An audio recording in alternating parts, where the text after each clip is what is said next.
Mahesh మురుగదాసుల cinema ఇంకా sets మీద ఉండగానే అప్పుడే బిజినెస్ మొదలైపోయింది.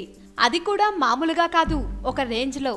100 కోట్ల సినిమా అన్నప్పుడు ఆ మాత్రం ఉండటం ఖాయం.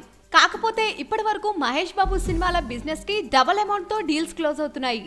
ఆల్రెడీ బ్రహ్మోత్సవం డిజాస్టర్ అయినా కూడా మహేష్ క్రేజ్ ని ఏమాత్రం తగ్గించలేకపోయింది.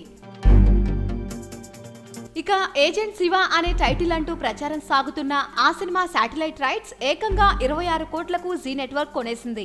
అయితే తెలుగు తమిళ భాషలకు సంబంధించి రైట్స్ 21 కోట్లు కాగా హిందీ వర్షన్ కి 5 కోట్లు చెల్లించారట. ఈ రేట్లు చూసి థియేటర్ రైట్స్ ఇంకా ఏ రేంజ్ లో ఉంటాయో అని అందరూ ఎదురు చూస్తున్నారు. అందుకే ఆ రైట్స్ ఇవ్వకముందే దీపావళి కానుకగా టైటిల్ అనౌన్స్ చేస్తూ 10 సెకండ్ల నిడివిగల వర్చువల్ రియాలిటీ టీజర్ ని రిలీజ్ చేస్తున్నారు. ఆ టీజర్ ని కూడా లక్షల ఖర్చుతో అమెరికాలో చేయిస్తున్నారట. మొత్తానికి ఈ వ్యవహారం అంతా చూస్తుంటే ఈసారి ప్రీ రిలీజ్ బిజినెస్ తో కొత్త రికార్డ్ క్రియేట్ చేసేలా ఉన్నాడు మహేష్. అయితే అభిమానులు మాత్రం ఆ సినిమా గురించి ఒక్కో అప్డేట్ వింటూ ఈసారి గట్టిగా కొడతాడని ఫిక్స్ అయ్యి పండుగ చేసుకుంటున్నారు.